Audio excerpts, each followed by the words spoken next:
Com vocês, Fábio Fadel, nosso querido amigo. Vocês vão amar a palestra dele, hein? Prestem atenção, que é muito conhecimento de uma forma bem colocada. Fabinho, a casa é tua. Bom dia a todos. Bom dia. Eu não estava com muita fome, mas depois que ele começou a falar o que vai ter na festa, eu fiquei meio emocionado e com fome.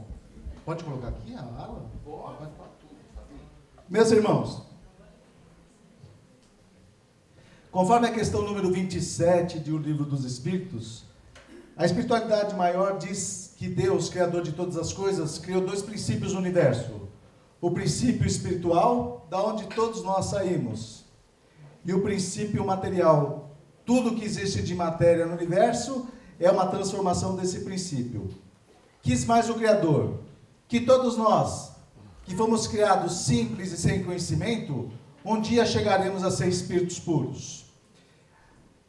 Dizem também os espíritos que para nós chegarmos a ser espíritos puros, nós temos que ter todo o conhecimento moral e todo o conhecimento intelectual.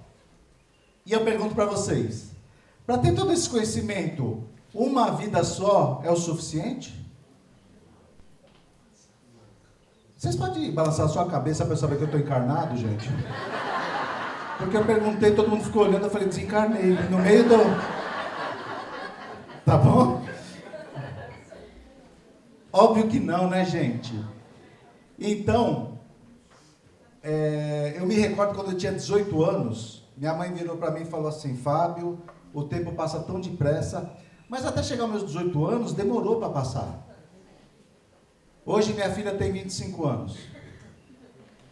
E um dia desses eu fui levá-la numa balada, é balada que chama ainda ou não? Na minha época era discoteca, não é verdade?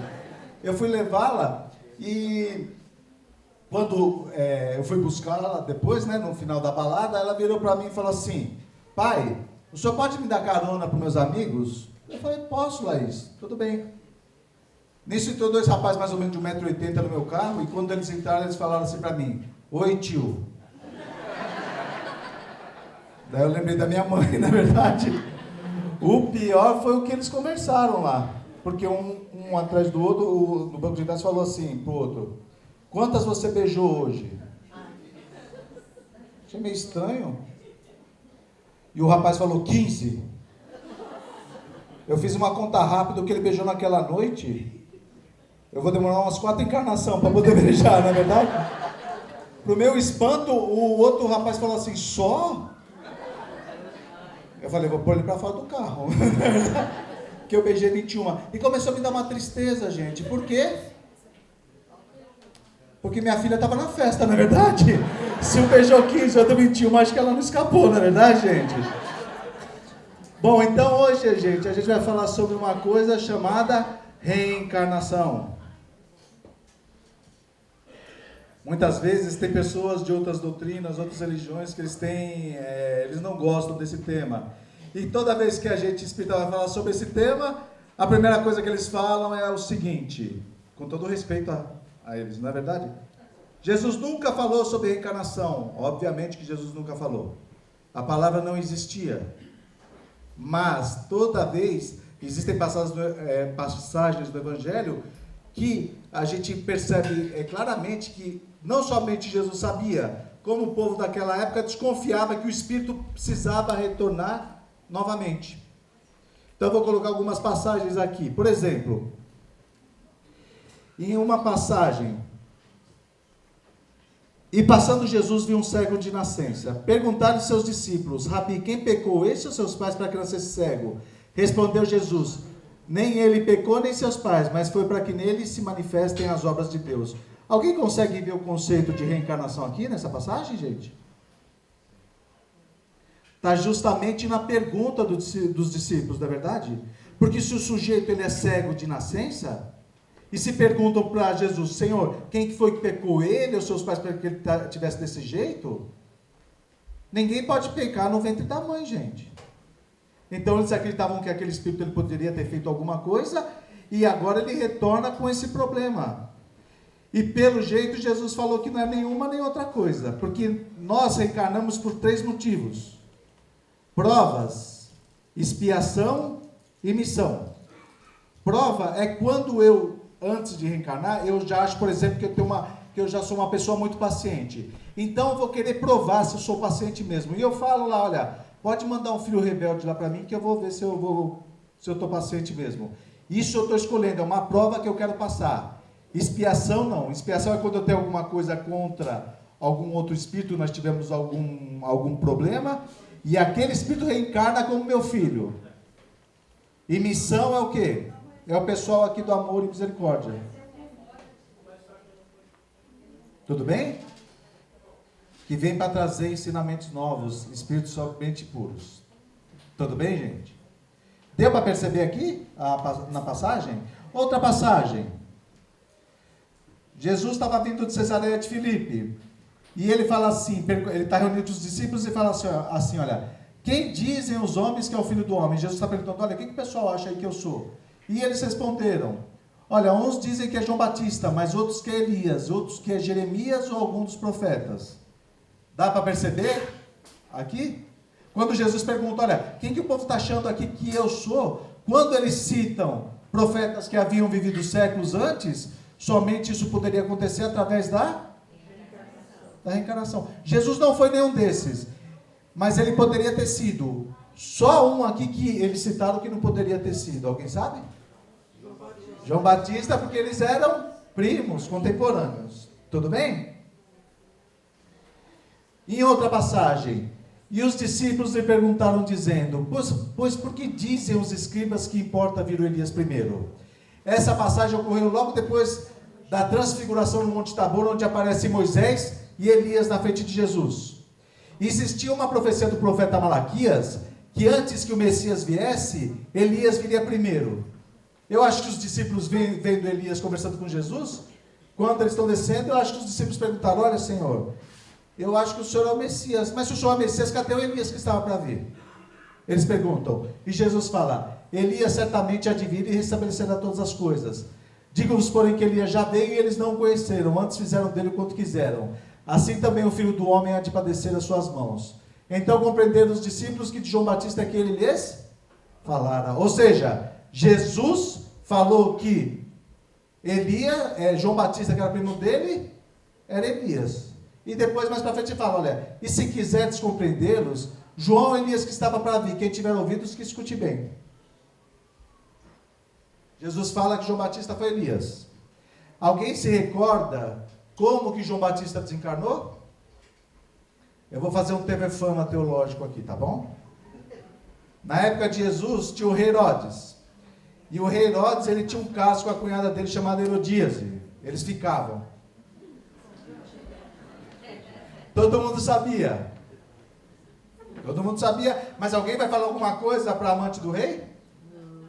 Mas João Batista não tinha medo de nada, porque ele veio proclamar o reino de Deus. E eu acho, isso não está no Evangelho, mas eu acho que um dia Herodias estava andando na rua e o João Batista falou, Herodias, vem aqui. Te conheço, hein? Safadinha você, hein, Herodias? Arrependa-se, mulher, para que você possa herdar o reino de Deus. E falou para Herodias parar com aquilo. A Herodias ficou doida da vida. Ela vira para o Herodes e falou, olha, o sujeito aí na rua me desrespeitou. Você pode... manda matar, porque naquela época era fácil mandar matar. O rei Herodes falou, não posso, mulher, não posso sair. Esse aí é o profeta do povo deles. Se eu mando matar, você vai me criar um problema danado. Mas tirando as mulheres aqui do amor e misericórdia, mulher esquece rápido as coisas? Tem mulher que você vai discutir com ela, ela vai falar o que você falou em 1979... E ainda fala a roupa que você estava vestido. É ou não é, gente? A Herodias não esqueceu. Um dia teve uma festa no palácio. O rei Herodes já estava mamado, né? Eu vi o termo assim. Já estava alto. De repente entrou uma moça para dançar para ele. E a moça dançou demais. Segura o tchan. Amarrotão, o lepo-lepo, o ratatatá, o rei Herodes ficou doido, falou, nossa moça, você dança demais. O nome dessa mocinha era como? Salomé. E ele vira para Salomé e fala, olha moça, adorei tua dança, você pode pedir o que você quiser, até metade do meu reino que eu dou para você, por causa daquela dança. A Salomé era a filha da Herodíase. E eu acho que ela virou para a mãe e falou, mãe, tiramos o pé da lama. Ganhamos na Mega Sena. Era para ser a dança mais cara da história da humanidade, gente. Ela virou e falou, olha, o rei Herodes falou que eu posso pedir o que eu quiser, até metade do reino. De quem que Herodias se lembrou? Não podia ter ficado rica, gente. Lembrou de João Batista, falou, não, Salomé, metade do reino não. Pede a cabeça de João Batista. E João Batista foi decapitado, entregado numa bandeja de prata. Jesus fala que João Batista foi o profeta Elias. Se a gente vai lá no livro de Reis, no Antigo Testamento, vai encontrar o profeta Elias numa disputa contra os sacerdotes do Deus Baal. Ganhando essa disputa, ele manda decapitar aproximadamente 450 sacerdotes. É coincidência? Estou conseguindo convencer vocês, gente? Ou não? Tá bom? Mas a nossa doutrina, ela não é somente a parte moral, tem a parte filosófica e a parte científica. E existem algumas evidências sobre reencarnação. Antes disso, na questão número 13 do Livro dos Espíritos, Allan Kardec pede os atributos de Deus. E um dos atributos de Deus, que os Espíritos falam, é que Deus é justo e Deus é bom. E eu pergunto para você, meus irmãos, Deus é justo? Peraí, tomara que Deus não tenha visto isso. Eu vou perguntar de novo, tá bom, gente? Deus é justo? Sim. Isso. Deus é bom? Sim. Tá bom, então. Uma das evidências de que o espírito já viveu uma vida anterior. Gênios precoces. Vocês já ouviram falar dessas gênios precoces ou não? Sim. São crianças que têm conhecimento de que elas nunca de coisas que elas nunca tiveram contato. Certo? Na questão 219 do Livro dos Espíritos, Allan Kardec pergunta, por que acontece isso? E os Espíritos falam o quê? Lembrança do passado, recordação anterior da alma. Então, meus irmãos, Mozart, o cérebro compositor austríaco, aos 3 anos já tirava melodias no cravo, uma espécie de piano. Aos 4 já tocava violino de forma primorosa. Aos 5 já compunha minuetos, tendo composto a sua primeira ópera aos 9 anos. E eu pergunto para vocês, Deus é justo? Sim. Deus é bom? Sim. Por que uma criança de 3 anos já toca piano e eu não consigo tocar nem campainha?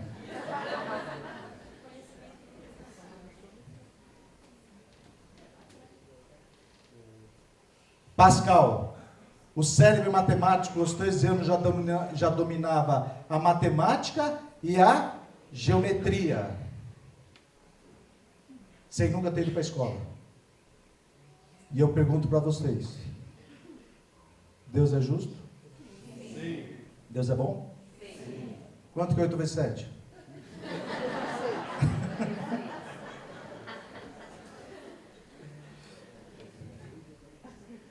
Janela de Marco. Essa menininha, meus irmãos, com 5 anos, ela já regia a Orquestra Sinfônica de Roma. E ela sabia todas as partituras de todas as obras de cabeça.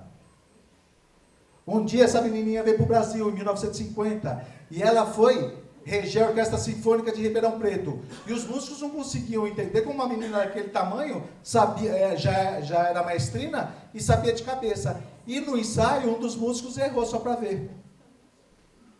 Ela manda parar o ensaio, vira para o músico e fala assim, o senhor errou. E eu não posso admitir pessoas incompetentes na minha orquestra. Se o senhor errar de novo, eu sou obrigado a substituí-lo. Olha. 5 anos, meus irmãos. Agora eu vou falar para vocês anotarem o nome desse coreano, para vocês depois falarem que eu estou mentindo, tá bom? Kim Young-yang. Esse coreano, aos 6 meses de vida, ele começou a conversar. E eu fico imaginando a mãe dele com ele no colo, falando, ai, Kim, você é a coisa mais linda. E eu falando, a senhora também, mamãe, é uma fofa, na verdade. Deve ter pensado, engraçado, acho que esse moleque falou, não é verdade, gente?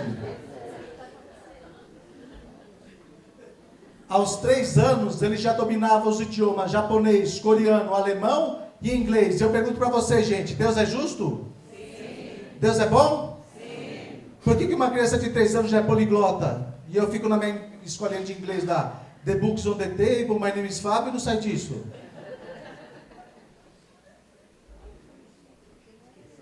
Aos 4 anos, meus irmãos, ele resolvia cálculos diferenciais e integrais. Vocês sabem o que é isso? Para me formar na faculdade, eu precisei colar. Colar não, porque espírita não cola, não é verdade? Mediunicamente, a prova do meu amigo apareceu na minha carteira. Eu comecei a psicografar, meu Deus, na verdade. Meus irmãos, é terrível essa matéria. E eu saí da faculdade sem saber. E esse menino, sem ter entrado na faculdade, ele já sabia. Se não bastasse isso, ele veio caluniar mesmo esse Kim. Porque aos 6 anos ele era um excelente poeta e pintor. Poeta, meus irmãos, a ponto de lançar livros. Alguém aqui é poeta ou poetisa? Uma vez eu fiz um poema. Vocês querem ouvir? Eu vou declamar meu poema. Para a laranja ter caldo, precisa de semente. Para o meu amor me beijar, precisa escovar os dentes. Não é verdade? Dá para ver que eu sou parecido com ele, não é verdade? E ele é pintor, gente, assim, a ponto de fazer exposições com quadros e tudo mais. Obviamente que o governo coreano, vindo que tem um gênio no meio deles, você não vai colocar um menino desse para ver caminho suave coreano, não é verdade, gente? Você coloca, você vai matar esse menino de depressão. O que o governo coreano fez? Matriculou ele na Universidade de Seul. E precisou contratar funcionários para carregar os livros, porque ele não aguentava com o peso dos livros. E esse Kim Young-yang, aos 9 anos ele foi doutor honoris causa em matemática espacial e cálculo diferencial. Uma pessoa, para receber o título de honoris causa, ela já sabe tudo sobre a matéria. O que ela vai fazer agora é só adquirir mais conhecimento. E, aos 12 anos, recebeu o título igual em física nuclear. E eu pergunto para vocês, Deus é justo? Eu estou percebendo que vocês estão, na verdade, assim, vocês já não estão mais com aquela empolgação no início. Deus é bom? Sim. Obviamente, né, meus irmãos? Por quê? Esse Kim, se Deus criou todo mundo simples sem conhecimento, esse Kim em outras vidas já estava se dedicando ao conhecimento dessas coisas. E ele está somente retomando aquilo que ele já aprendeu. Enquanto o Kim, ele estava se dedicando, provavelmente já estava jogando bola, estava nadando no rio, estava fazendo alguma coisa. Então não é Deus que é justo e que é bom. Não, Deus é justo e é bom. Não é que Deus seja injusto, é que tudo que eu faço para adquirir conhecimento nessa encarnação, eu vou levar para o resto da minha vida. Tudo bem, gente? Nada é perdido. Eu vejo gente falando, eu estou velho para participar do curso. Não, meu irmão. Vai, porque a vida não acaba agora. Ela continua. Tudo bem? Outra coisa, recordação espontânea de vidas passadas. Existem crianças que se recordam de que foram em outra vida. Isso tem o professor Ian Stevenson, era reitor da Universidade de Virgínia, que lançou um livro 100 casos sugestivos de reencarnação. O professor Banerjee, na Índia, lançou um livro também que estudam crianças que sabiam que foram em vidas anteriores. Aqui no Brasil nós tivemos o professor Hernani Guimarães Andrade, que lançou esse livro, Reencarnação no Brasil. E meus irmãos, eu aqui não estou mais falando de espiritismo. Isso aqui é livro científico, tudo bem? Com uma banca examinadora e tudo mais. Eu vou trazer um caso, tem 8 casos nesse livro, mas eu vou trazer um caso só para ilustrar. Tem um menino chamado Rogério Fernando B. de Carvalho, da cidade de Franca. Esse menino estava assistindo televisão com 4 anos, e de repente ele olha para a mãe dele e fala: mãe, agora eu descobri que eu sou um preto velho curador. E meu nome é Manuel Jerônimo. A mãe olhou para o filho, branquinho, novinho. Como podia ser um preto velho curador? Ela, a princípio, não deu muita importância, mas o menino falou: quero ver meu irmão.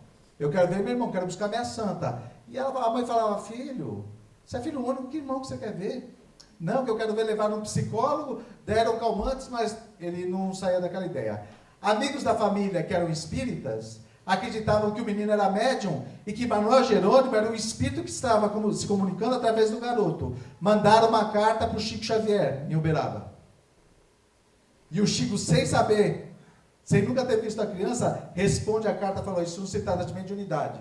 Isso se trata que o menino Rogério está se lembrando de uma encarnação passada que ele teve. Chama o professor Hernani Guimarães Andrade, que ele poderá ajudar. Chamaram o professor. Colocaram o professor Hernani e o menino. E o professor Hernani falou: qual é o teu nome? Ele falou: meu nome é Manuel Jerônimo. De que cidade que você é? Miramontes, que é uma cidade próxima. O professor Hernani falou: se eu te levar lá em Miramontes, você me mostra onde você morava? Ele falou: perfeitamente, professor. Colocaram o menino e os pais no carro, e quando chegou na cidade de Miramontes, sem o menino nunca ter ido para Miramontes, quando entra na cidade, ele fala: professor, o senhor vai direto nessa rua, vira à esquerda, vira à direita, sobe aquela rua, vira à direita, olha, eu moro nessa casa aqui, ó. E daí, quando ele saiu, ele fala: engraçado, aqui tinha uma cisterna. Todo mundo sabe o que é cisterna, gente? Poço, que já não estava mais lá, que tinham aterrado e feito uma calçada. Por que eu estou falando dessa cisterna se o menino não se lembrava de várias coisas? Porque nesse livro, o professor Hernani, ele coloca as teses da parapsicologia para explicar esse fenômeno, e o fato do menino ter se lembrado dessa cisterna, uma das teses da parapsicologia caía por terra. Tá bom? Ele entra, daí sim, vem saindo um senhor negro, de idade, e ele passa por aquele senhor e fala: oi, mano, vem buscar minha santa, você não vai ganhar mais dinheiro com ela. Ele vai até um altar, atrás do altar pega uma santa, porque esse Manuel Jerônimo, em outra vida, ele era um preto velho, curador, que no interior tem bastante, que benzia as pessoas e tudo mais. O professor Hernani colocou eles dois para conversarem, e aquele senhor muitas vezes se emociona, falou: professor, não sei como que ele sabe dessas coisas. Ele está falando de coisas que somente eu e meu irmão sabíamos. Tudo batia, só que quando foram ver o atestado de óbito do Manuel Jerônimo, o médico assinou lá que ele tinha morrido no hospital. E quando perguntavam para o menino, ele falou: não, eu morri na minha casa. E o professor Hernani não podia colocar no livro, porque esse fato não batia. O médico que havia assinado o atestado de óbito estava encarnado ainda. O professor Hernani percebeu que essas crianças que geralmente se recordam de vidas anteriores, eles ficam pouco tempo em estado de erraticidade. Todo mundo sabe o que eu estou falando? Estado de erraticidade é entre uma encarnação e outra. Então, da desencarnação do Manuel Jerônimo até a encarnação do Rogério, passaram-se 6 anos apenas. E o médico estava vivo. O professor Hernani foi lá, conversou com o médico, e o médico falou: ó, professor, eu não sei onde ele morreu, mas aqui no hospital não foi. Como nós já não tínhamos mais nada para fazer por ele, ele pediu para eu liberar, eu liberei. E eu só coloquei no atestado de óbito que ele morreu aqui no hospital, porque eu fiquei com medo de um futuro processo da família. Então, gente, tudo bateu. Tá bom? Casos igual a esses, existem vários. Tudo bem? Vocês estão me olhando meio feio. O que foi que eu falei? Tá tudo certo? Outra coisa, meus irmãos. Regressão de memórias a vidas anteriores. Quem aqui tem curiosidade de saber o que foi em outra vida? Eu morria de curiosidade, mas lá no Livro dos Espíritos, falam que a gente está sempre evoluindo. E se eu já não sou grande coisa hoje em dia, gente? Ela nem sabe o que eu fui no passado, não é verdade, gente? O problema é que o pessoal, quando vai recorrer a essa técnica, muitas pessoas querem saber o que elas foram em outra vida. E quando tem uma regressão de memórias, o psicólogo, o profissional, ele não está querendo saber o que você foi em outra vida. Ele está querendo saber o que aconteceu em outra vida e aquilo está repercutindo na tua vida atual. É para você esquecer do passado. Porque só Cleópatra eu já encontrei 3. Um sujeito uma vez falou, olha, eu era da época de Jesus. Eu fui um dos soldados que chicoteou Jesus. Eu falei, nossa, que bom, hein? Você está falando isso aí com orgulho, gente? Então, quando a pessoa quer fazer regressão de memória, ela faz o quê? Ela quer sempre ser personalidade. Tá bom? Porque quem recorre a essa técnica, o que ela vai fazer? Tem pessoas, por exemplo, que têm medo de ficar em lugar fechado. O psicólogo vai lá, vê o que aconteceu, e daí ele vai tentar tratar. No centro espírita, que eu sou um dos fundadores lá em Guarulhos, chamado Caibar Schutel, tinha uma moça que ela não podia ver cachorro. Ela tinha pavor de cachorro. Mas não estou falando de pitbull. Sabe como chama aqueles pequenininhos? Pincher, aqueles que parecem um chaveirinho. Ela tinha medo até daqueles cachorros. A ponto dela não conseguir viver a vida. Porque se ela estava andando na rua, viesse um cachorro, ela parava. Ela foi até o psicólogo, fizeram regressão de memória e descobriram que ela foi, numa vida anterior, desencarnou em virtude de ataque de lobos. O psicólogo pegou aquela informação e trabalhou com ela, e ela melhorou bastante. Tudo bem? Ela continuou com medo, mas já melhorou, ela pode ter uma vida mais tranquila. Então, quando um psicólogo faz a recordação de memórias das vidas anteriores, ele está querendo que você esquece alguma coisa que aconteceu, não é para lembrar. Tudo bem? Essa doutora, chamada Ellen Wambach, que é uma psicóloga, ela fazia esse tipo de tratamento. Ela hipnotizava as pessoas e fazia a regressão de memória. E ela ia até a infância da pessoa, porque muitas pessoas trazem problema na atualidade, mas foram coisas que aconteceram na infância e a pessoa não se lembra. Ela hipnotizava, regredia a memória e ela perguntava, um dia eu não sei o que aconteceu, acho que ela errou na mão. E um paciente começou a falar de vidas anteriores. Ela achou aquilo interessante. E o que ela fez? Pediu verba no governo americano e depois ela pegando essa verba, ela fez uma pesquisa. E ela pegou mais de 1.000 voluntários, meus irmãos, 1.011 voluntários. O que ela fazia? Ela regredindo a memória da pessoa até o máximo que a pessoa conseguisse lembrar. E ela conseguiu casos interessantes de pessoas da época de Jesus, de pessoas que do Antigo Egito. A pessoa se lembrava, quando estava hipnotizada, e ela perguntava, onde que você está? A pessoa falava, olha, eu estou no mercado romano na época de Jesus. Ela falou, verdade? Verdade. Ela falou, tem uma moeda aí na mão? A pessoa hipnotizada. Ela falou, tem. O que tem no lado da moeda? A pessoa falava. O que tem do outro lado? A pessoa falava. Como é que você está vestido? O que você está comendo? Como que era a arquitetura do local? Como que você morreu? Terminados esses 1.011 casos, ela pega todas aquelas informações e leva para a Universidade Federal de História Natural dos Estados Unidos e pede para cruzar o que as pessoas haviam dito hipnotizadas com o que a história já havia descoberto. 97% do que as pessoas disseram, bateu. E acreditem, meus irmãos, a grande maioria sempre foram pobres. Porque tem uns espíritos meio perturbados perto da minha casa, que eles falam, os pobres de hoje em dia foram tudo rico do passado que gastaram mal dinheiro e estão reencarnando tudo pobre. Mas só a favela da Rocinha tem mais de 1 milhão de pessoas. E eu pergunto para vocês, da onde saiu tanto rico ruim no passado para reencarnar tanto pobre, gente? A conta não bate. Tudo bem, gente? Bom, perguntas e respostas sobre reencarnação. O que é reencarnação? Para que serve? Reencarnação é a volta do espírito ao novo corpo. E ele serve para quê? Adquirir conhecimento, gente. Ninguém reencarna para sofrer, meus irmãos. É evoluir. Isso. Porque os espíritos estão preocupados perto da minha casa, eles falam, não reencarnei para sofrer. Porque é só o sofrimento que traz evolução. Meus irmãos, se isso fosse verdade, na hora do passe, os médiuns, em vez da imposição das mãos, eles ficavam com um taco de beisebol A gente sentava, eles davam uma porretada na nossa cabeça. A gente saía da sala do passo tudo sofrido, evoluído, gente. Onde já se viu um negócio desse? Falar, ó, vem, sofre bastante, que você vai ser espírito. Ninguém quer sofrer, meus irmãos. Nós não nascemos para sofrer. O problema é que acontece algumas coisas, pessoas como eu, por exemplo, quando eu estou bem na minha vida, eu não tenho muito aprendizado. O aprendizado que eu tenho geralmente é quando eu estou passando uma situação difícil. Tá bom? Mas ninguém reencarnou para sofrer. Outra coisa. Quantas reencarnações nós tivemos e quantas nós teremos?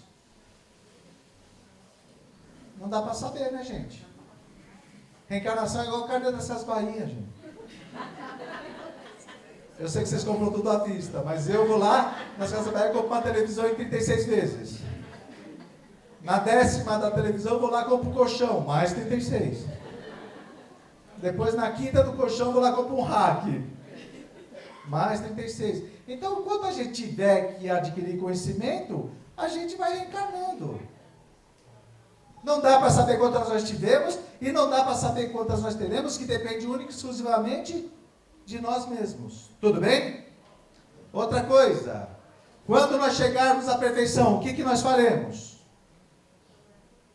Nós vamos chegar num lugar cheio de nuvens. Vai entrar, vai começar a dar uma coceirinha nas costas. Puf! Cresce um par de asa. Dá uma coceirinha na cabeça. Par de chifre não, gente. Uma auréola, na verdade. Então, põe uma auréola. Vem um anjo e entrega uma harpa na nossa mão. E a gente fica assim, olha, para sempre. Por resto da eternidade. Plim. Plim. Eu pergunto para vocês, quem que aguenta mais de 15 minutos num lugar desse? Na questão 967 do Livro dos Espíritos, os Espíritos falam que nós somos felizes pelo bem que nós fazemos. E por trabalhar por Deus nessa obra gigantesca. Estava até falando com o Nilton agora há pouco. Eu vou em velório e às vezes eu vejo o pessoal olhando para o defunto falando assim, descansou. E eu penso, coitado. E eu passei uma situação que eu acho que eu contei aqui no workshop, eu não sei se vocês... eu passo por algumas situações que a espiritualidade deixa eu passar só para vir contar para vocês. Que eu fui uma vez num velório, eu fui na Casa Espírita Caminho da Luz, na Avenida Sapopemba, e a palestra no domingo de manhã. Durante aquela semana, a mãe de um amigo meu desencarnou. E eu fui no velório, o velório é na Vila Alpina, que é perto do centro. Eu entrei na sala do velório, eu nem conhecia a mãe do meu amigo, mas em consideração a ele. O que eu fiz? Os espíritos nos falam, num velório não é para você fazer piada. No velório é para você ficar, faz uma prece para aquela pessoa, porque o espírito se desprenda mais tranquilamente. Eu fiquei do lado do caixão, quando eu entrei na sala do velório, eu vi que um casal, um começou a falar com o outro e ficava olhando para mim. Eu falei, tá bom, eu acho que é impressão. Eu cheguei do lado do defunto, fechei os olhos e comecei a fazer uma prece, acho que minha boca mexeu. Quando eu abri o olho, todo mundo estava olhando para mim. E eu falei, que velório estranho. Em vez de ser defunto, sou eu a atração. O sujeito saiu, aquele que começou primeiro, falou, oi. Eu falei, oi. Ele falou, você é o Fábio, né? Eu falei, sou. Ele falou, vi tua palestra na Caminho da Luz domingo. Eu falei, que legal. Ele falou, você é espírita, né? Eu falei, sou. Você é espírita mesmo? Eu falei, Ele ficou do meu lado, olhou pro defunto e fez assim. E aí? Eu falei, aí o quê? O que ela tá falando? Eu falei, ela quem? Eu falei, mas tá morta. Se essa mulher sair falar, eu saio correndo daqui agora, na verdade. Você não é espírita, mas sou. Você não fala com os mortos? Não! Graças a Deus, não é verdade? Então o pessoal tem esse conceito. Tudo bem, gente? O espírito reencarna sempre no mesmo sexo? Claro que não, né, gente? Porque se eu tenho que ter todo o conhecimento, eu tenho que passar pelas diversas situações. Assim, eu vou ter que passar um dia no sexo feminino para, por exemplo, saber como que é o amor de mãe, que eu acho que é o amor que mais se aproxima do amor de Deus. E vocês, mulheres, também precisam reencarnar num corpo masculino. Para quê?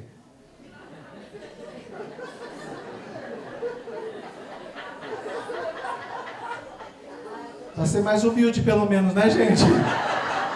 Vocês não falaram que não precisa pra nada, não é verdade?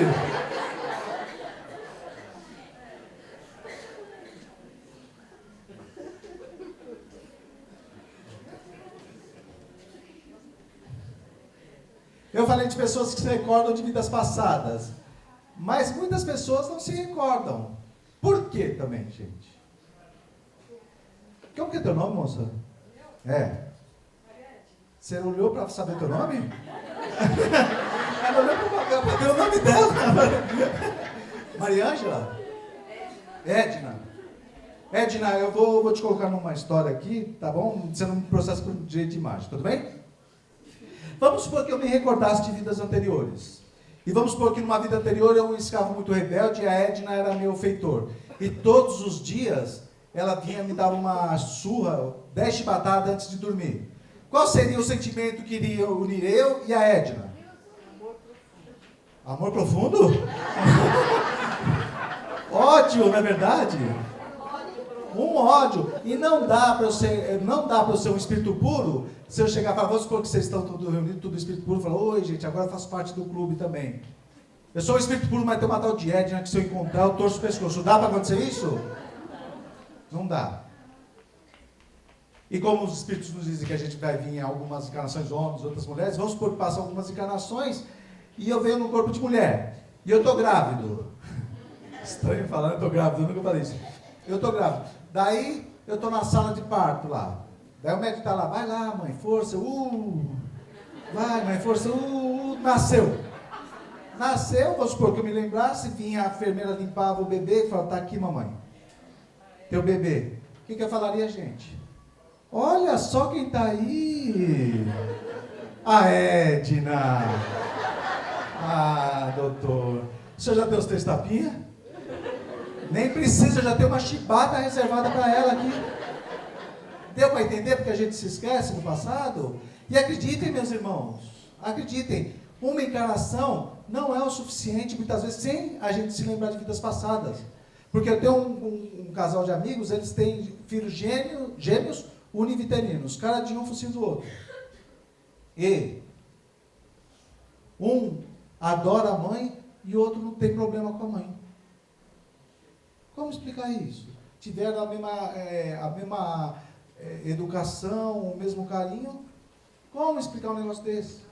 E meus irmãos, permita-me que eu conte mais uma história que eu contei aqui também, porque tem o pessoal que ficou sabendo que eu vim aqui e pediu para contar. A moça especificamente eu não estou vendo aqui, mas ela falou que ia trazer a mãe dela só para ouvir essa história. Se alguém já ouviu, vocês me perdoem, tá bom? É uma história muito conhecida. Porque as pessoas falam, qual o problema da reencarnação? Mas, gente, reencarnação é legal, porque se você tem um corpo meio, mais ou menos nessa, você pode vir legal numa outra encarnação. Eu me recordo quando estava estudando da 4ª para a 5ª série, eu fui vítima de bullying na escola. Uma coisa triste na minha vida isso. Eu só fui saber que era bullying depois de adulto, porque na minha época não tinha esse negócio de bullying. Eu estava estudando da 4ª para a 5ª série e estava passando um filme no cinema que acho que nunca passou numa sessão da tarde, chamado A Lagoa Azul. Já ouviu falar?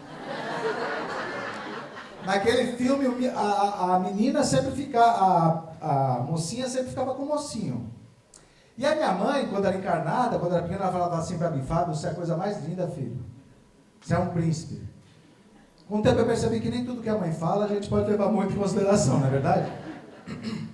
Da 4ª para a 5ª série, eu estava estudando e tinha uma princesa. O que eu pensei na minha mente doentia? A minha mãe falou que eu sou um príncipe. Ela é uma princesa, pronto, final feliz. Para poder dar um beijo numa moça naquela época, você precisava pedir ela em namoro. Você já ouviu falar sobre isso ou não? Pode parecer brincadeira, mas eu fiquei 3 meses, meus irmãos, ensaiando na frente do espelho como que eu ia fazer para pedir minha princesinha em namoro. Um dia eu tomei coragem e falei, olha, vem aqui. Você é tão bonitinha, você te acha uma princesa. Ai, Fábio, obrigado. E eu falei para ela assim, você quer namorar comigo? E já fui me aproximando, porque eu tinha treinado no espelho. Ela falou, não. Eu só tinha treinado sim, esqueci de treinar ou não. Eu falei, por quê? Ela falou, Porque você é muito feio e cabeçudo, Fábio. Vocês estão olhando pra minha cabeça, não é verdade, gente? Meus irmãos, pode parecer brincadeira, mas a minha princesinha falando que eu era feio e cabeçudo marcou toda a minha adolescência. Na minha adolescência tinha uma coisa chamada dança da vassoura. Baile de garagem. Todo mundo sabe o que eu estou falando? Os amigos se reuniam, então as meninas levavam os comes, os meninos levavam os bebes. Os comes era a coisa mais deliciosa. Sanduíche de carne louca. Tinha um repolho que eles passavam um papel alumínio, uns espetinhos com picles, azeitona e salsicha. A sua também comendo, não é verdade? E os meninos traziam os bebes, tubaína à vontade. Começava o baile. Aba, Bidis, Carpenters, a gente dançava. E quando a gente estava bem suado, não era bem suado, por Deus. A gente estava suado, parava a música, apagava-se as luzes, saiu uma luz do chão pro globo e começava uma coisa chamada música lenta. Era baile de garagem por quê? Porque os meninos ficavam do lado da garagem e as meninas ficavam do outro lado da garagem. Para você poder dançar, você tinha que sair de onde você estava, caminhando, por exemplo, com a Edna. Chegar para a Edna e falar: Edna, você quer dançar comigo? Se a Edna falasse não, quando você olhava na outra parede, parecia um gol do Corinthians. Eu acho que o Michael Jackson inventou aquela dança para isso, sabe? Edna, quer dançar? Ela fala: não, você já volta assim, de costa para nem olhar para a parede. Vocês acham que eu ia chamar alguém para dançar? Com a minha princesinha falando, como falou que eu era feio e cabeçudo? Claro que não. Mas um espírito evoluído criou uma coisa chamada dança da vassoura. Para quem não sabe, eu começava com a vassoura nunca falava não para mim. E a Edna, se estivesse dançando, se eu entregasse a vassoura para ela, ela era obrigada a dançar comigo. E através da dança da vassoura, com o elegante, eu consegui até casar. Casei, ufa! Eu comecei fazendo palestra lá em Guarulhos. É muito comum as pessoas lembrarem da minha fisionomia, mas eu não lembro da fisionomia de todo mundo. Eu já estava casado e eu estava no supermercado agachado vendo o preço de um produto. Quando de repente onde eu estava formou uma sombra. Aí eu ouvi uma voz falando: oi, Fábio. Eu estava agachado assim, eu fui levantando, era uma mulher, ela não acabava nunca, nem pro alto. Eu falei: oi, tudo bom, Fábio? Falei: tudo. E a família, Fábio, tá boa, mas eu não sabia quem que era. Ela falou: Fábio, você não tá lembrando de mim não, né? Eu falei: não tô. Aí desculpa, minha cabeça é terrível. Ela falou: sou eu, Fábio, nós estudamos junto da quarta para quinta série. Meus irmãos, na questão 659 do Livro dos Espíritos, os Espíritos falam que no momento da prece a gente pode pedir, louvar e agradecer. Ela é minha princesinha, gente. Tinha virado a Fiona, meu Deus do céu. Edna, adivinha que minha princesinha falou pra mim? Você não mudou nada. Eu falei: não, agora eu não vou admitir isso não. Continuo feio cabeçudo. Ela falou: feio cabeçudo, Fábio? Eu falei: olha, fulana, você foi a primeira moça que eu pedi namoro. Ela falou: foi? Eu falei: foi.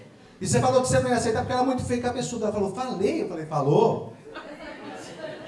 Ela falou: lembrei, Fábio, sabe o que é? É que você não insistiu. Se você tivesse insistido, eu tinha aceitado. Outra prece de agradecimento. Obrigado. Então, meus irmãos, para quem vem nessa encarnação feio e cabeçudo, pode vir bonito e com a cabeça normal na próxima, não é, gente? Então a gente não tem nada. Aqui Allan Kardec da questão 173, ele fez uma escala espírita. Eu só vou dar uma passada porque já estamos no tempo, né? Já estamos no tempo. Então, ele coloca a situação dos espíritos e conforme eu for falando, vocês vão ver onde você está na escala, tá bom? Não precisa falar para ninguém. Tá bom, gente? Então, ó, tem os espíritos imperfeitos de terceira ordem. 10ª classe, espíritos impuros. São inclinados ao mal, dão conselhos pérfidos, insuflam a discórdia e a desconfiança e usam todos os disfarces para melhor enganar. Não é o caso de vocês. Mas o vizinho de vocês... Espíritos levianos. São ignorantes, malignos e zombeteiros. Metem-se em tudo e a tudo respondem sem se importarem com a verdade. Gostam de causar pequenas contrariedades e intrigas por meio de mistificações e espertezas. Já aconteceu com vocês, meus irmãos, se vocês chegarem do trabalho, colocar a chave do carro em cima da mesa? Daí o que vocês fazem? Vai tomar banho. Daí vocês estão saindo para vir para a casa espírita? Você olha no lugar onde você deixou a chave, cadê a chave? Não está. Você procura em todo lugar, meu Deus, passa de novo, não está. Procura, meu Deus, onde que está essa chave? Passa no mesmo lugar, não está. Como bons espíritos, o que vocês fazem nessa hora?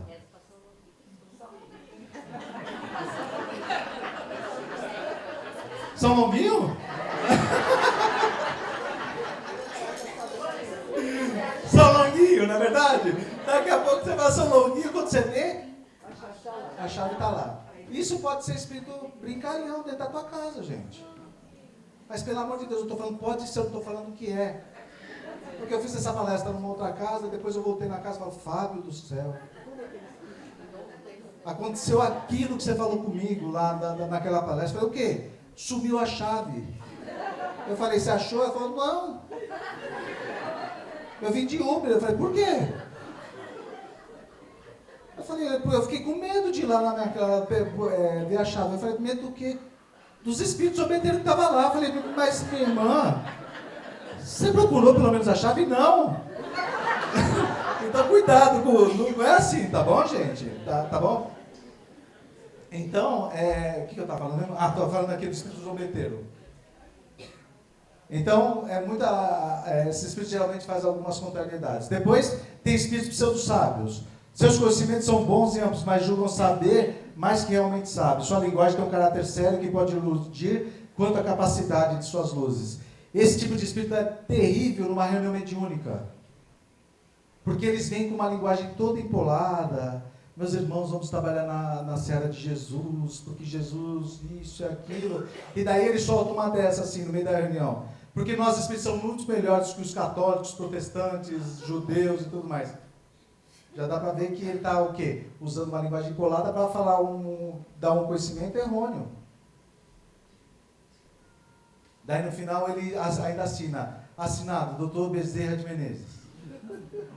PS, aqui é Corinthians. Vocês acham que Espírito Superior torce pro Corinthians, gente? Quando você chegar, tem um pessoal aqui do meu lado. Quando você chegar na colônia, vai ter uma luz verde assim em cima de vocês. Patrocina o Allianz Parque. Tudo bem, gente? Então aqui, depois espíritos neutros. Eu acho que eu faço parte dessa classe. Porque, não são bastante bons para fazer o bem, nem bastante bons para fazer o mal. Pegam-se as coisas desse mundo, saudando as suas grosseiras alegrias. Eu poderia fazer muito mais do que eu faço para o meu próximo. Basta ver o trabalho que tem aqui nessa casa. O Nilton estava me contando só um pouquinho do que ele e a esposa dele fazem, que eu percebo que eu faço o mínimo. Mas também eu não quero fazer o mal para ninguém. E eu achava que eu estava bem. Eu falei, não sou nem tão bom, nem tão ruim, mas tá bom. Só que na questão 642 do Livro dos Espíritos, Allan Kardec, basta nós não fazermos o mal para que a gente tenha um lugar de destaque na espiritualidade? E os espíritos falam, não. Quando eu vi não logo no começo, já me deu uma tristeza.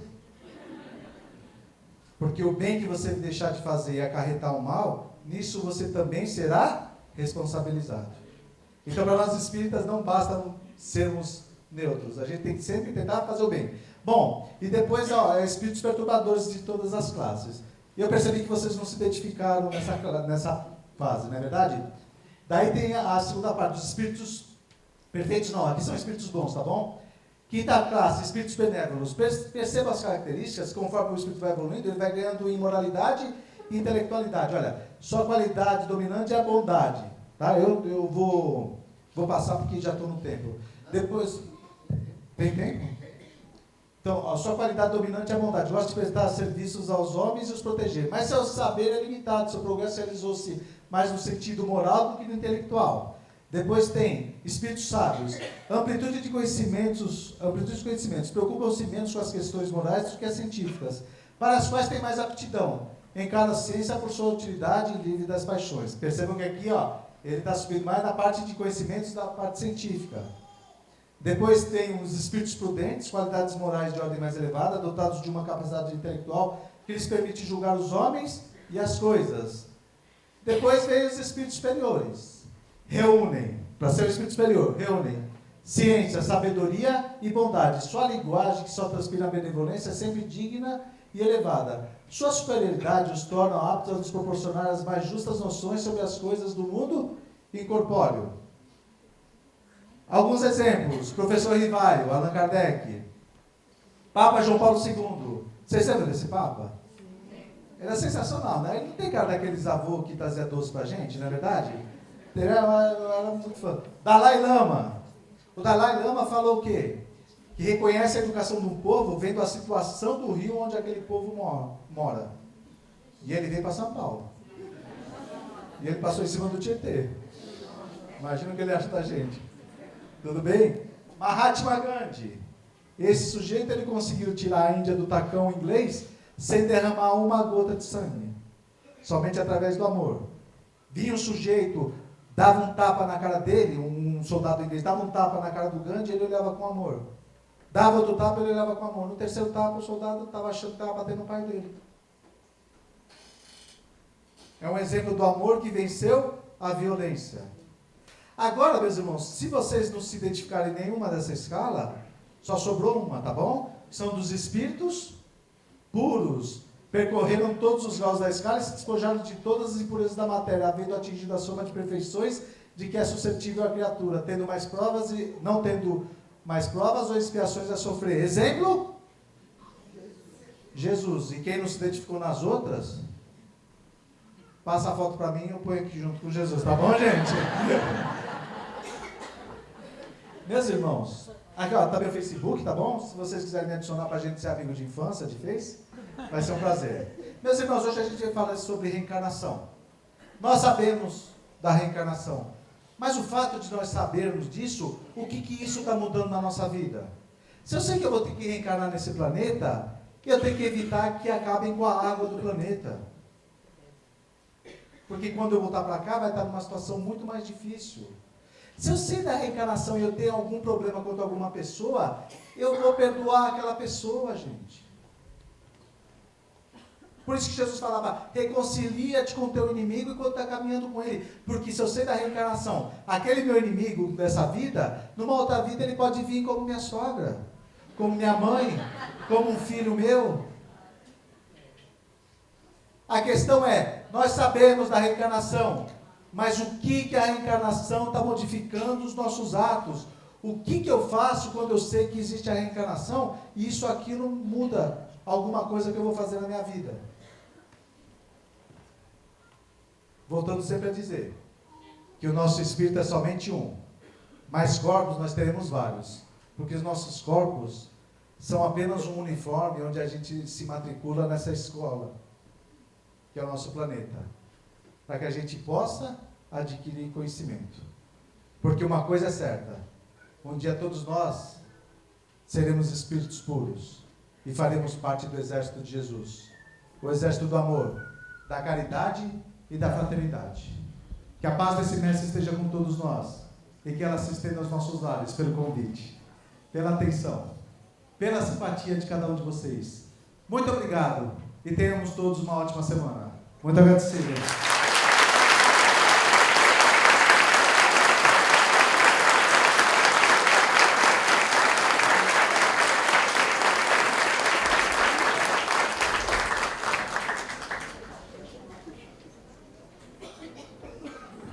Pois é. Stand comedy. Fábio Faria. Tudo de bom, né? É isso que é espiritismo, viu, gente? Não é gente que fala mais perfeito, viu? Se não for Jesus, com aquela voz lúgubre, com aquela voz do outro mundo. O espiritismo é isso, é alegria. Jesus nunca pediu para alguém chorar ou fazer promessa, ou, vou fazer promessa. Eu não vou tomar Coca-Cola quente durante um tempo, para que eu cure. Não vou comer chocolate 70% cacau, que é horrível, não é? E eu sempre falo, Jesus quer o quê? Quer a alegria da gente. Poxa, todo mundo já ouviu falar que Jesus é a alegria dos homens, não é? Ou não? Então não tem nada que ficar fazendo promessa. Mas se você quiser fazer uma promessa eficaz, fica pelo menos 15 dias sem fazer cocô. Que eu acho que aí as coisas vão dar certo. Não, tem que ter fé, não é? Um mês sem fazer xixi, porque aí as coisas resolvem. Porque a gente tem que viver esses momentos de alegria, não é? Não basta servir, nós temos que servir com muito amor e alegria. Essa é a vida. Agora, não se preocupem muito com a próxima encarnação. Se preocupem com essa, não é? Vamos aproveitar essa encarnação. A próxima, se Deus quiser, virá. E pelo jeito que está hoje a Síria, logo, não é? Vamos nos encontrar em algum lugar desse planeta. Ou não, ou de outro planeta. Não é mesmo? Por isso, vamos aproveitar agora, pô.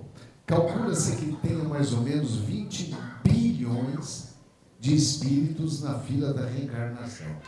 Já imaginou? Já imaginou a fila? E lá não tem lei de Gerson. Lá tem que pegar fila.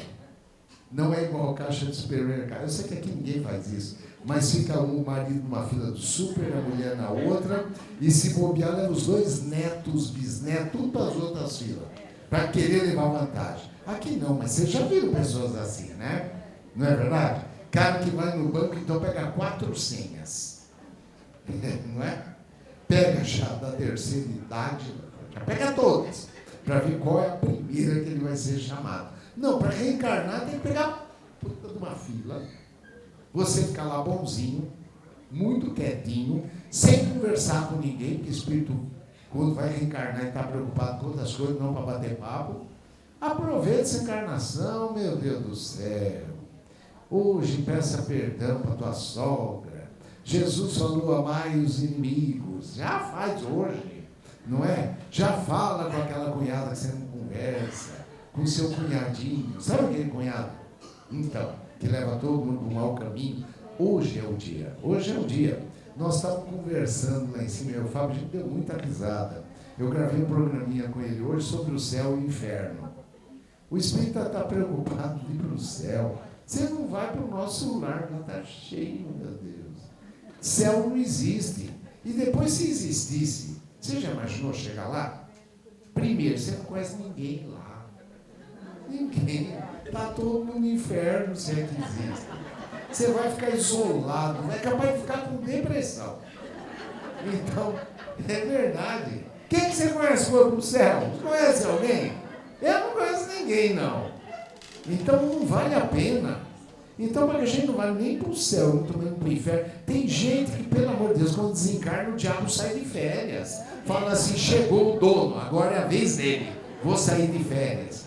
É verdade. Então, vamos aproveitar essa encarnação. Esta hoje, tá? No livro dos Espíritos está lá o que é caridade. A gente tem que ser caridoso. No Evangelho está. Fora da caridade, não há salvação. E o livro dos Espíritos ensina o que é caridade. Caridade não é dar esmola, não, gente. Caridade não é abrir só a janela no semáforo para dar moedinha para aquele garotinho abandonado. Não. Caridade é benevolência. Tem que ser bom. Tem que ser bom. Tem que ser proativo. Tem que ser proativo. Não é deixa a vida me levar. Não. Não cabe aqui. O Zeca Pagodinho não gosta do obreiro. Nem eu dele. Tá? Então tem que ser benevolente. Tem que fazer o bem ao próximo. Tem que ser fraterno, caridoso. Não é? Também caridade é indulgência para com os outros. Eu sei que aqui todo mundo aguenta tudo dos outros. Todo mundo aqui tem paciência, tolerância. Aguenta. Não é? Está casada há 40 anos com aquele traste, que domingo não tira o pijama, que fica o dia inteiro, não fica? Esporte espetacular, e ele está lá, e você na pia, você no fogão, e ele lá, e tira cocô do cachorro, e ele lá, e chega os netos, aí é o inferno, e ele lá, Faustão, ele lá, 40 anos aguentando dele com muito amor e tolerância. Indulgência, parabéns. Não é? Indulgência. Olha que bom, casado há 40 anos. Namoram desde que casaram. Que maravilha. Indulgência. Mas caridade também é perdão, gente. Tem que se perdoar. Quando a gente fala em perdão, o espírita já pensa assim: eu não perdoo. Mas ninguém está falando para você perdoar o outro, perdoa você, sua besta. Perdoa você. Você tem que se perdoar das melecas que você faz, quase que eu falei. Meleca que você faz na vida.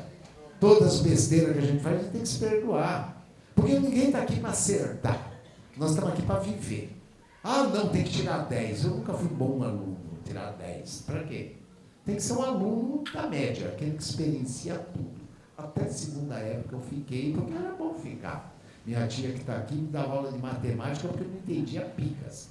Eu cheguei à conclusão, a gente tem que ser esperto na vida, né? Eu estudava 2 meses por ano. Dezembro, janeiro, e passava. Em vez de estudar de fevereiro a dezembro, você estuda 2 meses por ano para passar, não é assim a vida? Ela me deu muita aula de matemática, né? Eu era bom, mas não estudava. Então, e a vida é a mesma coisa, a gente tem que captar aquilo que vai dar certo.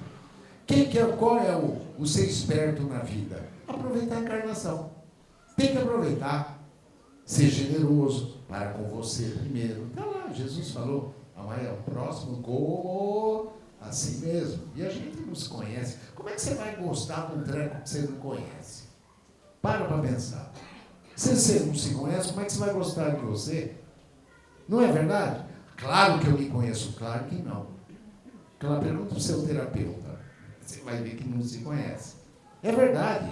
O ser humano não se conhece. Ele vive o ego, vive o eterno baile de máscaras, a encarnação inteira. A encarnação toda. Não se preocupe em se conhecer para que o seu espírito possa galgar, na evolução espiritual que a gente viu aqui, degraus superiores. Nós temos que subir, gente. Não precisa chegar nessa encarnação ser um Buda, ser um Jesus, ser um Maomé, não. Mas pode ser melhor do que ontem. Não pode? Reconhece o bom cristão, o bom espírita, pelo esforço que ele faz em modificar pequenas coisas. Eu acho que a gente tem que aprender que nós estamos aqui para experienciar aquilo que é bom. Ninguém veio aqui para sofrer. Ai, mas eu sofro tanto. Problema teu. Pode deixar de sofrer. Desde que você encontre o caminho da felicidade. Ah, mas é fácil encontrar a felicidade? Tira a bunda da cadeira, saia da zona de conforto e vai trabalhar para o bem do próximo. Você encontrará a tua felicidade. A nossa felicidade não está na nossa casa, não está no nosso lar, não está no nosso umbigo. A nossa felicidade não é chegada, ela é caminho. E que caminho? O caminho do bem, o caminho da caridade. O dia que você percebe que a caridade está no bem que você faz a você e não ao próximo, você começa a exercer esse papel que Jesus pede para que cada um de nós façamos desde cedo, e você vai ser feliz. Não é verdade? Agora, é muito cômodo, né? Falar e não fazer. Tem que fazer. Tem que fazer. Aqui no Obreiros a gente obriga. Todo mundo que está de branquinho aqui é obrigado a fazer trabalho com morador de rua. É obrigado, uma vez por semana. Ah, e se não for? Se não for, eu mando embora. Eu mando embora. Tem que ver a entrega de cesta básica de sábado à tarde? Não, tem que ir. Não é ver, participar. Você vai entregar uma cesta básica na periferia, onde tem pessoas que não têm sequer um copo de arroz dentro de casa, com 6, 7, 8 filhos.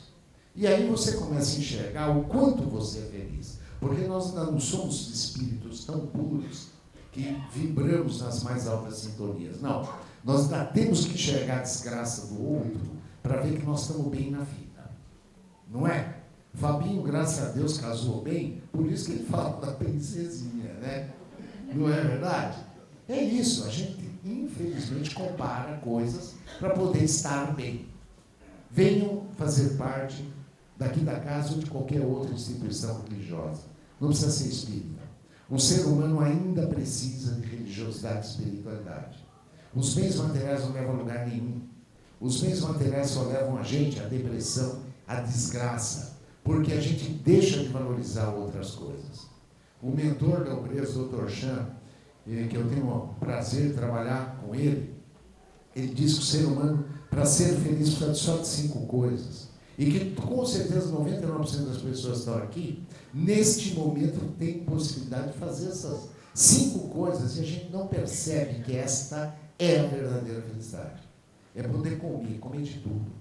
É poder comer. Quem tem um câncer de esôfago, um câncer de garganta, sabe o que eu estou falando é verdade.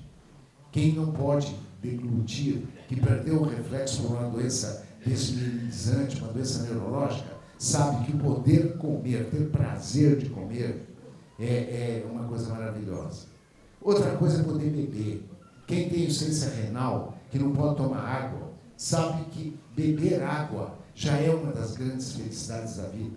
Comer e beber. Duas coisas também que dão muito prazer: descomer e desbeber. Fazer cocô e xixi. Quem tem o intestino com problema, operou uma trombose hemorroidária, quem tem câncer de próstata, tem que passar sonda, é verdade, quem tem um câncer de bexiga, sabe que comer, beber, fazer xixi, cocô, acabou. E respirar. Eu acho que aqui está todo mundo respirando, né? Mesmo os que estão dormindo. Está todo mundo respirando. São 5 coisas que nos fazem felizes. Perde uma das 5. Deixa de fazer cocô só. Não precisa mais nada. Quero ver se ele dá risada. Não dá. Não dá mesmo. São as 5 coisas que nos fazem felizes. E a gente vem numa casa espírita pedindo o impossível. Pedindo, eu quero me curar. Ninguém cura ninguém. Nós estamos com em torno de 100 pessoas hoje que estão vindo à casa pela primeira vez. Vou dizer uma coisa para você, você veio no lugar errado, que não vai ser curado nada. Você tem que se curar, o caminho é teu. Você tem que mudar, se transforma em coisa melhor. Mas eu estou pagando vidas passadas. É engraçado, a gente só paga passado, já viram isso? Não é? Mas é que eu estou cheio de obsessor. Coitado do obsessor leva a culpa, né, Fabinho? Coitado do desgraçado do obsessor. Pelo amor, você está acabando com ele. Pede para ele ir embora para o bem dele. Coitado do obsessor, meu Deus. Mas eu tenho certeza absoluta que a culpa é dele. Eu bebo por isso. Tá bom, você bebe por causa do obsessor? Cara de pau. Assuma a tua vida. Jesus foi muito claro, nós podemos fazer tudo que faça muito mais. Quem veio aqui terceirizar a sua cura hoje, tchau. Nem fica.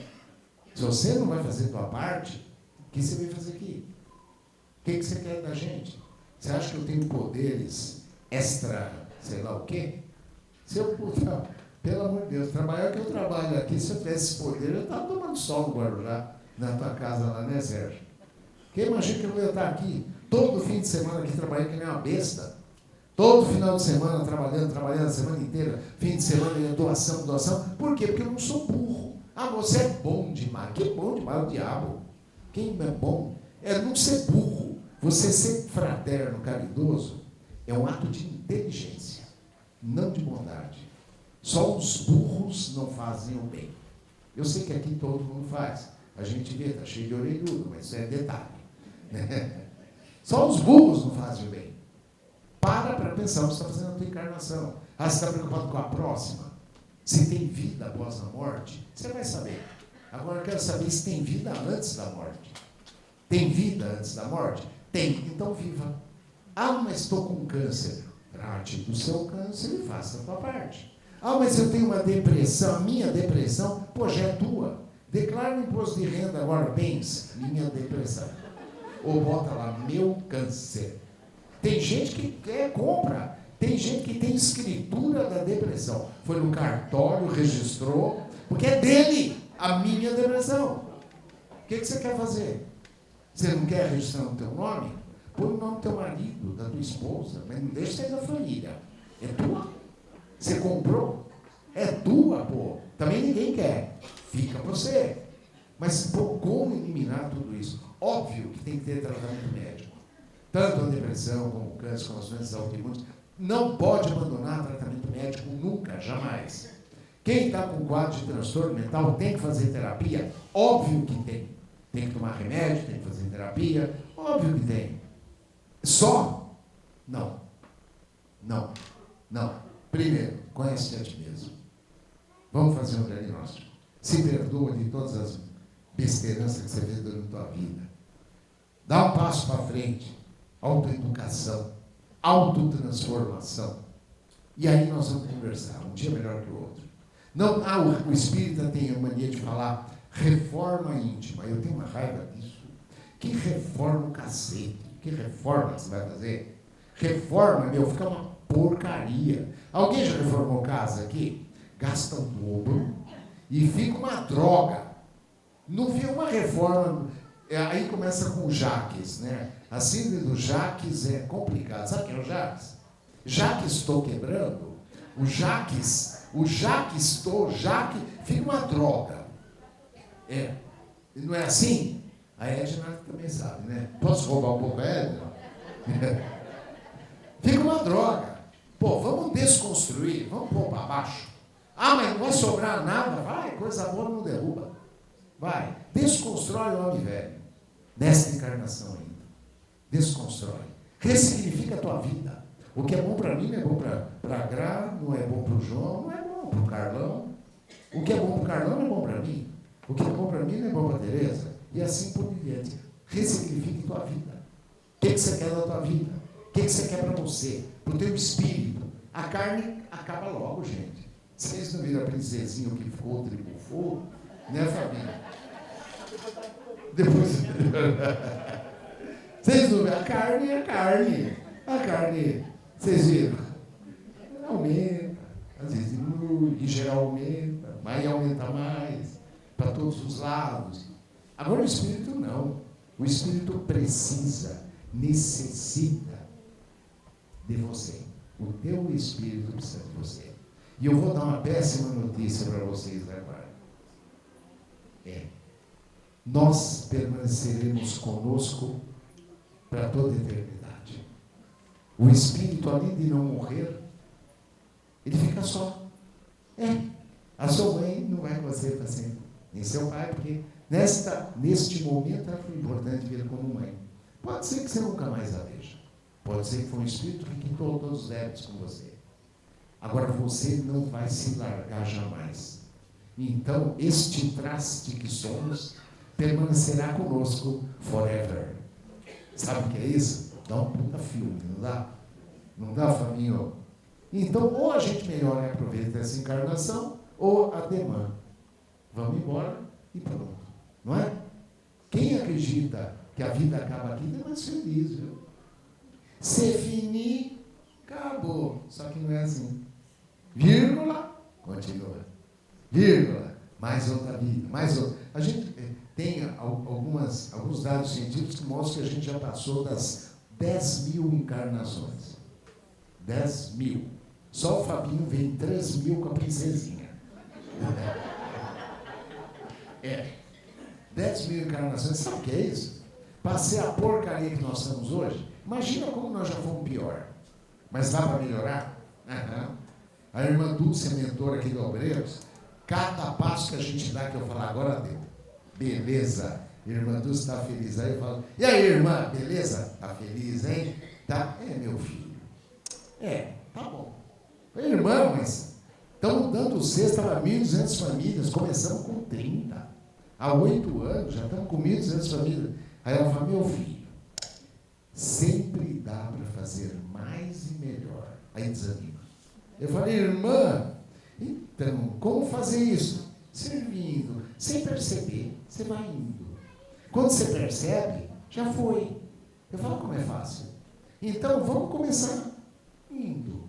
Quando a gente perceber, já foi. Não é assim? Então, hoje é o dia da mudança. É o dia da transformação e tem que começar já. Já, neste momento. Neste momento. Vocês vão sair daqui, enquanto vocês vão esperar para ser atendidos, vão fazendo um balanço do que foi a vidinha de vocês até aqui. Vão pensando em tudo que vocês construíram. Pensem no que o Mário Sérgio Cortella fala num dos livros dele. Se você não existisse, que falta faria o mundo? Pense nisso. Pense qual é a tua obra. Você tem obra? O que você construiu você? Não, eu tenho 3 apartamentos, não, isso não é obra, ô retardado. Isso aí é o que você está deixando de legado para os teus descendentes, estragando a vida deles. Estragando. Sabe aquela nora que você odeia? Se Deus quiser, vai roubar tudo. Nós vamos rezar para isso. Né, Fábio? Aquele genro que você pôs na tua empresa, vai falir a sua empresa. Porque não tem juízo. Você só facilita a vida, facilita, ao invés de educar.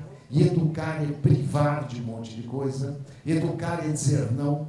Educar é fazer com que a pessoa enxergue aquilo que é necessário, aquilo que é suficiente e aquilo que é supérfluo. Tá? Eu sei que aqui não, mas hoje você pega um molequinho de 3 anos com o smartphone dele, porque ele precisa ver no YouTube. E sabe quem deu? O retardado do avô. Ele tem 8 netos, ele comprou 8 iPhones. Eu canso de ver isso no consultório. Cansou. E aí terceiriza a educação do pequeno ditador. Sabe quem é o pequeno ditador? Onde nós vamos? Onde você quer ir, amorzinho? É assim, a criança escolhe. Domingo é o inferno. E o ser humano é engraçado. Amanhã é dia. Ele vai comer comida caseira fora de casa. Vamos comer uma comida caseira? Ele vai no shopping, praça de alimentação, está lá, fogão na lenha. Ele vai comer comida caseira fora de casa, porque o retardadinho de 3 anos, o ditador, decidiu que a família tem que ir lá, no shopping, porque ele quer brincar nos brinquedinhos. E vai comer o quê? O que você quer comer, amorzinho? Família inteira obesa, comendo salsicha, batata frita e hambúrguer, porque ele quer, ele gosta. É o que nós estamos fazendo com a geração que está vindo aí. Tá? Quem educa? Eu pus numa boa escola para isso. Não seja idiota. O filho é teu, não é da diretora, professora da escola. Crie você um monstrinho que você gerou. É um monstrinho. É um monstrinho com certeza. Ah, mas essa geração é iluminada. São as crianças cristal. São lascadas. Crianças cristal lascadas. Por quê? Porque não tem limites. Não tem, literalmente, educação. E vocês estão preocupados com a próxima encarnação? Vamos se preocupar com essa? Vamos fazer da geração que está vindo, da nossa família, um exemplo para que quando a gente reencarnar, aí sim, tenhamos um planeta muito mais feliz, muito mais azul, em toda a sua concepção de azul, tudo que nós podemos enxergar como azul. Tá? Vamos fazer uma reflexão e ver o que a gente pode sair daqui hoje diferente. Eu tenho ódio de mesmice. A mesmice não leva a lugar nenhum. A pior coisa que pode haver é uma pessoa em equilíbrio. Eu acho legal quando fala assim, eu estou de boa, eu sou equilibrado, nada me tira do sério. Para mim é um defunto, está morto.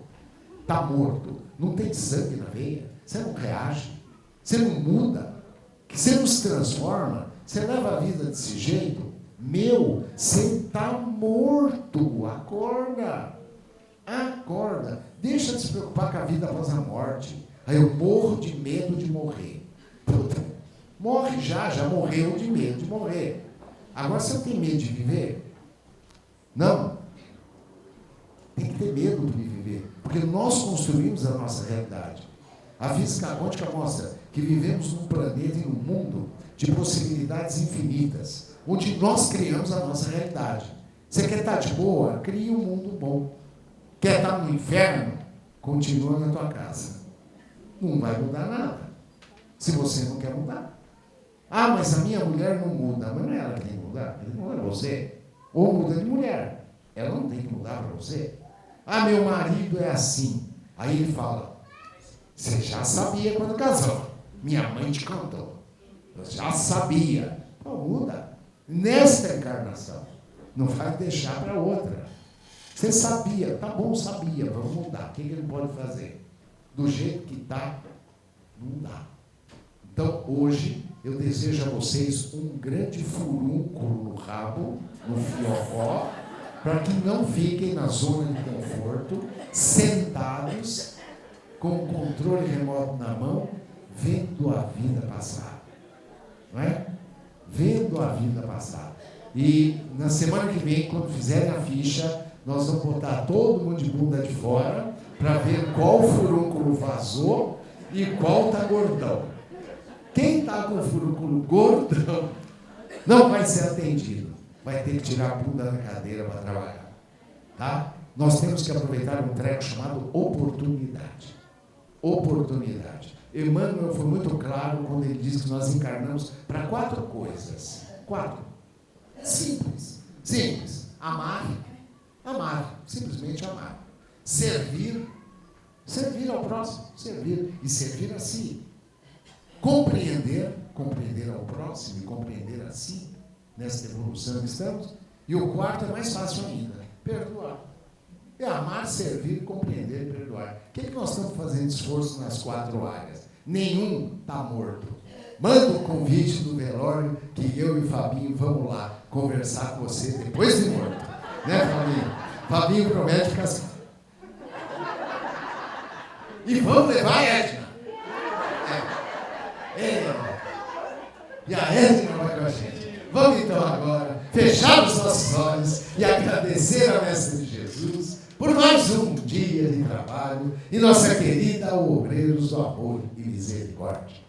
Vamos agradecer a Ele pela vinda do Fabinho, que nos alegrou e nos trouxe tanto conhecimento nesta manhã abençoada. Desta forma, vamos agradecer primeiramente a quem nos trouxe a lei, a Torá, a Moisés do Monte Sinai, lá da região do Egito hoje Egito, Monte Sinai, Moisés da Torá, dos 10 mandamentos. Vamos agradecer também aos grandes filósofos da antiguidade, a Sócrates, a Platão, a Aristóteles, a Hipócrates, pai da medicina. Vamos agradecer a Siddhartha Gautama, o Buda, em especial ao Buda da compaixão e ao Buda da medicina. Vamos agradecer ao grande Maomé, profeta do Islã, o profeta Muhammad, pelas 114 suratas do livro do amor do Islã, o Alcorão Sagrado. Vamos agradecer a ela, a Santa Igreja Católica, pois foi ela que permitiu chegar até nós, 2000 anos depois, os ensinamentos de nosso querido Mestre e Mestre Jesus. E assim lembramos de agradecer a Francisco de Assis, a Santo Agostinho,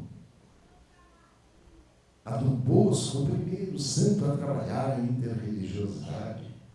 Queremos agradecer a São João Paulo II, a elas pelo exemplo dado do amor ao próximo, Madre Teresa de Calcutá e a mentora de nossa casa, a razão desta casa existir, exemplo de mulher, evangelho vivo da Bahia, irmãzinha querida, a nossa irmã Dulce.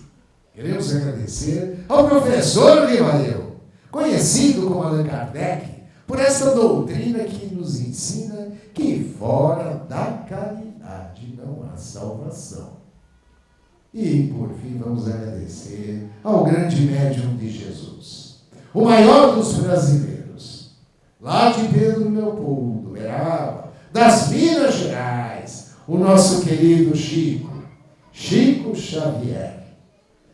E agora já recebendo, em tratamento, as luzes que caem sobre nós, essa cascata de luz que cobre a nossa casa, agradecemos a quem nos manda, um grande médico dos médicos, o médico de almas, Lucas o Lucano, que, de acordo com alguns autores, reencarnou no Ceará, Brasil, pátria do Evangelho, com o doutor Adolfo Bezerra de Menezes Cavalcante.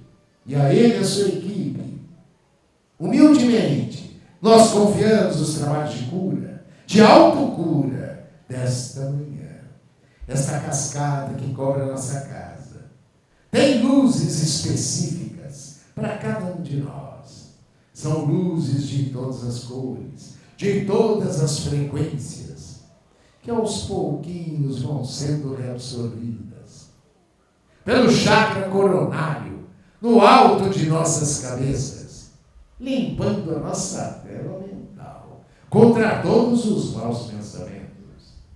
Luz que reequilibra o frontal, higieniza o laríngeo, humaniza-nos no cardíaco. Luzes que equilibram o gástrico, esplênico, que completam de energia de cura, de ectoplasma básico ou genésico, e que de repente acende de uma só vez os 88.000 pequenos chakras de nosso corpo espiritual. Agora sim, o mestre disse, tinha toda a razão, nós somos luzes, luzes interconectadas, luzes interdependentes. Nós podemos nos curar, ele disse, vós podeis fazer tudo o que faço, e muito mais. Vamos sentindo a energia de cura, tomando conta do corpo físico, caminhando por artérias, veias, linfáticos, chegando a 100 trilhões de células. Em especial, as células daquele órgão doente que me fez vir até Obreiros nesta manhã. Receptores de membrana celular apostos. Organelas citoplasmáticas organizadas numa grande usina. Mitocôndrias produzindo energia, armazenando energia de cura. Nós podemos nos curar, uns curando os outros. É o amor de Jesus. É o amor que vence, é o amor que rompe barreiras, que regenera corpos sutis. É o amor que cura. Vamos sentindo o núcleo celular se dividindo de uma forma harmônica, fisiológica, evitando assim o crescimento de nódulos, cistos, de tumores, de câncer, de metástases. Sim, é a cura do corpo físico. E assim vamos agradecer ao Mestre Jesus pelo processo de cura já iniciado. Mas também vamos nos colocar à disposição dele e de toda a sua equipe para a nossa mudança, nossa transformação, para podermos trabalhar em sua seara. Vamos agradecer a ele e a Maria Mãe Santíssima, através da oração que o Mestre nos ensinou e que certamente um dia irá unir todos os países, todos os povos, todas as raças, todos os credos, todas as religiões, num só coro de Pai Nosso que estás no céu. Santificado seja o vosso nome. Venha a nós o vosso reino. Seja feita a vossa vontade, assim na terra como no céu. O pão nosso de cada dia nos dai hoje. Perdoai as nossas ofensas, assim como nós perdoamos a quem nos tem ofendido. E não nos deixeis cair em tentação, mas livrai-nos do mal. Graças a Deus que o nosso Mestre nos oriente, nos ilumine e nos abençoe em mais um dia de trabalho. Graças a Deus, vamos trabalhar, né?